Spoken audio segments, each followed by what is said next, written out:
Well, I figured it was about time to record some of my work in progress on my aquaponics setup. So I guess this is where I'll start. This is a 100-gallon tank that will be where the fish will reside.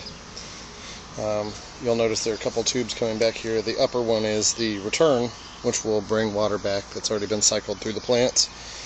And then the one that sticks out the side there will be overflow. So that will be the top level of the water, and the water will stay at a constant level right there. So anything that any changes will actually happen in this up here, which is my sump tank. So I'll kind of walk through the system, but let's just say we're overflowing a little water into our sump tank in here. This is where there's going to be a variance of water levels. That's a 55-gallon drum that I recessed into the ground, and down at the bottom is the pump.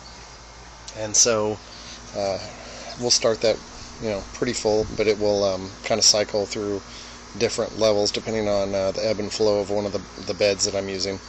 So you can see that the pump feeds out through the wall over here, and this is a filter that my son and I made.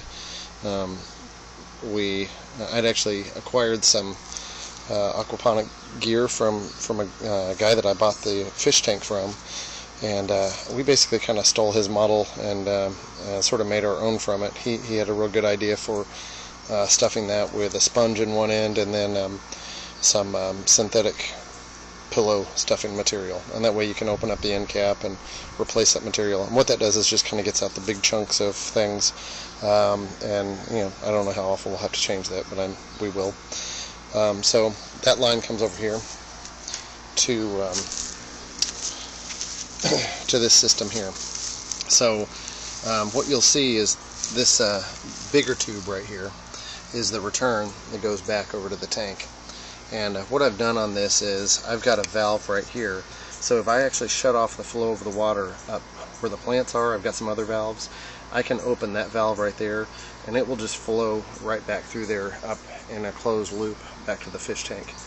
But if you follow the one here on the left, this actually goes up to where the beds are going to be.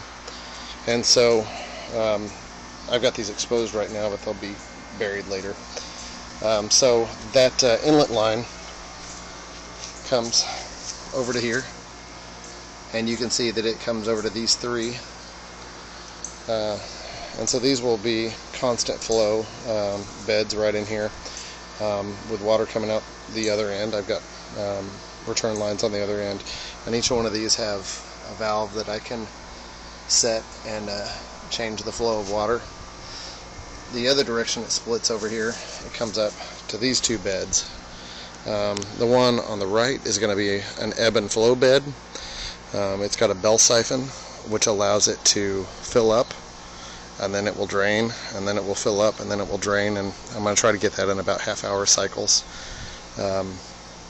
So the one over here on the left will be a constant level, and that's going to be a raft system where I'm going to use something like a yoga mat or something and float it on top of the fluid, and then cut holes in the mat to recess plants in that will be sitting in constant water. So the return then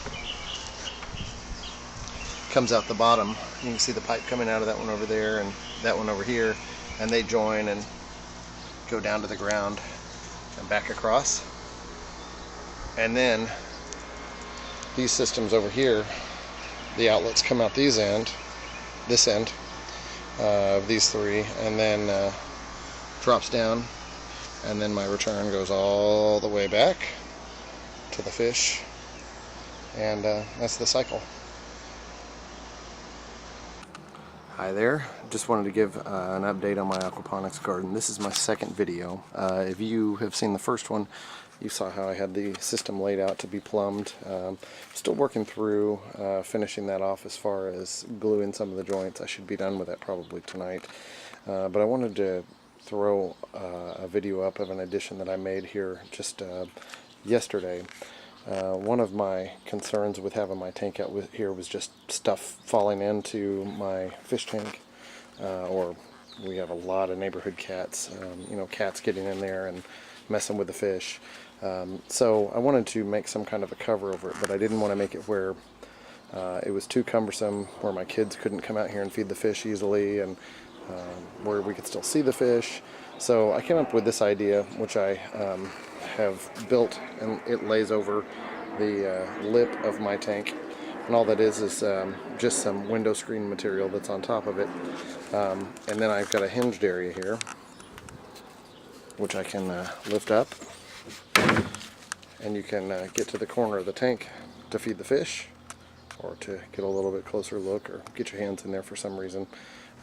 So I think that'll work out real well. It'll keep off the debris.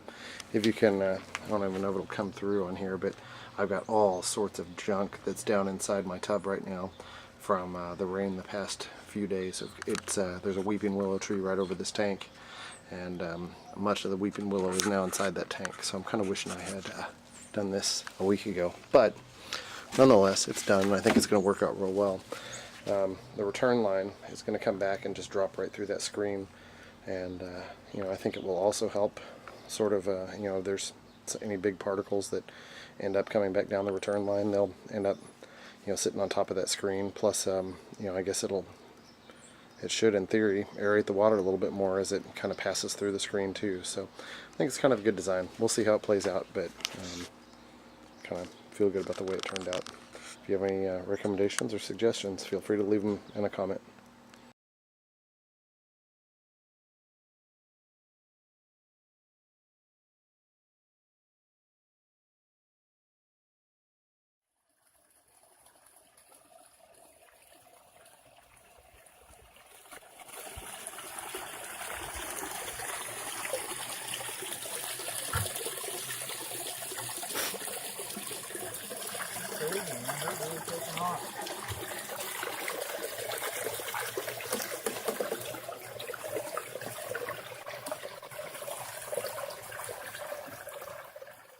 Okay, so what we've done is we've constructed a main above ground pond.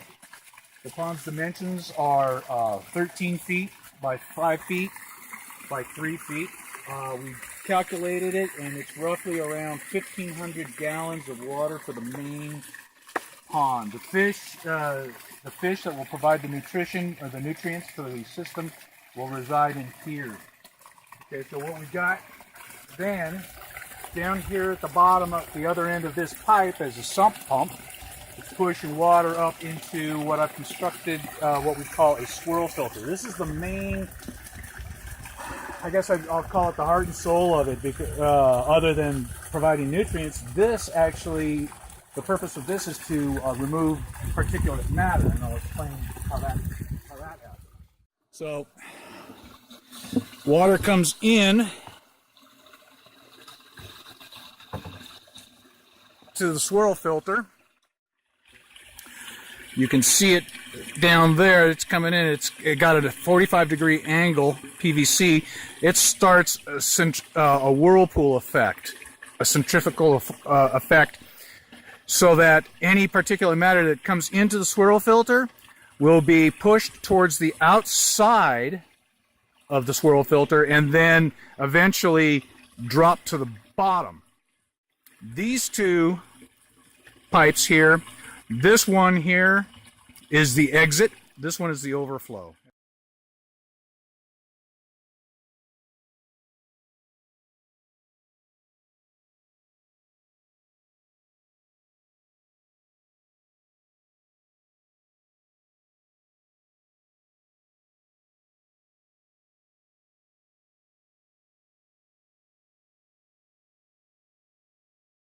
One's a little bit lower than that one. Okay, so the water that's leaving the swirl filter through via that pipe comes out here. So the nutrient-rich water exits the swirl filter via this 2-inch PVC. You can see the media beds here. Off of them, I'm teeing off 1-inch PVC. At the bottom of the lava rock here. Okay. At the bottom of the lava rock here is a manifold that the nutrient-rich water extrudes from, filling up the media bed that has the lava rock. You can see how wet the lava rock is, and that provides the nutrients, and the water, of course, is the delivery mechanism for the plants. The water exits via a drain at this end into another 2-inch PVC that goes all the way down here underneath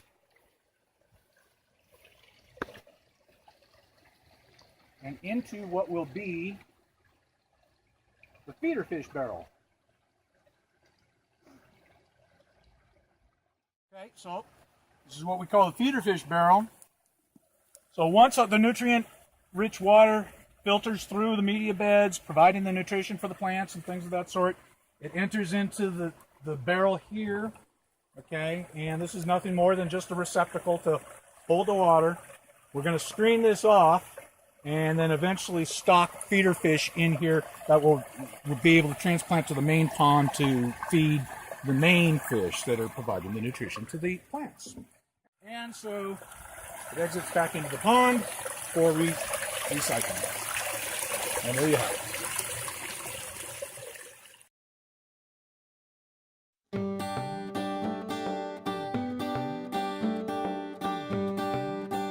The University of Wyoming research projects have a lot of interesting programs going on at all the times. And right now we have an interesting project here at the greenhouse research facility in Laramie. Nate Story has one of those projects. Why don't you tell us a little bit about it? So I'm doing essentially integrated aquaculture and hydroponics. So we grow fish in tanks, and then we take the wastewater from fish production and we cycle it through hydroponic elements, and the plants clean the wastewater so we can send it back to the fish. But what it really does is it takes the liability of fish production, that's the waste produced, and it turns it into another product that we can sell. And actually a product that we're finding is worth a lot more than the fish is. Okay. And what kinds of crops are you growing in the vertical gardens? So right now we're basically doing a little economic study. We're looking at a bunch of different greens and herbs and how well they sell in a small town like Laramie. So part of the deal with these towers is that they're modular. We can take them down and we can haul them to market whole, and people can pick their own greens and herbs at market. Wow, okay. Do you foresee that this is something that someone could have, say, at their home and have one tank with a few tilapia that maybe they were choosing to eat some of the fish and replenish the fish supply? It can work both ways. There are a lot of people that are already using these in their homes. Okay. Or in their own personal systems.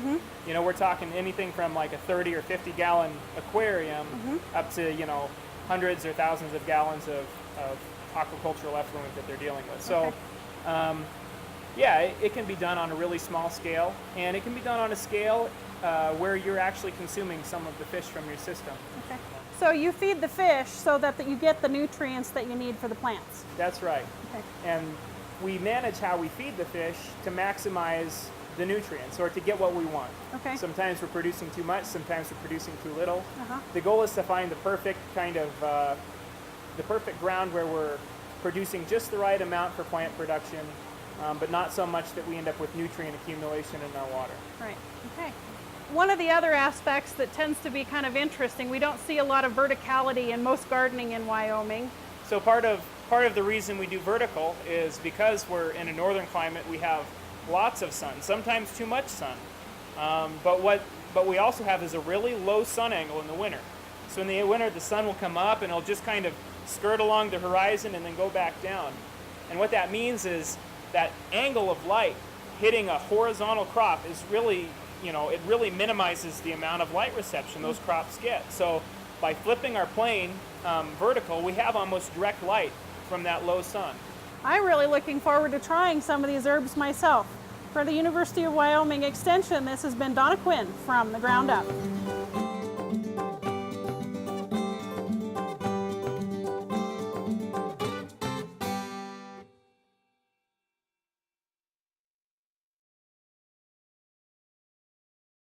Well, sorry for the crappy video. If all I have is a cell phone, I thought I'd show you the aquaponics system. Here is the fish tank. As you can see, it's been leveled off. water pumping in from the sump. And that pipe is the drain pipe. Over here is a ball valve to regulate the flow coming from the sump. And down here is another ball valve for pumping into one of the grow beds. As you can see, this one is getting very close to full. Maybe I can get a picture of, or a video of the bell actually working. And we keep going this way. This is the manifold coming out of our sump pump. This manifold actually has 2 spots for future expansion. And over here is yet another grow bed. Right now it's kind of turned off with another bell in there. And let's walk over this way. Yeah, this is a part of the IBC. That's going to become a grow bed. Not really a grow bed, a raised bed, I should say. Here is the other grow bed. Unfortunately, the bell on this one's not working properly, so going to have to tweak that a bit. Here's the outputs.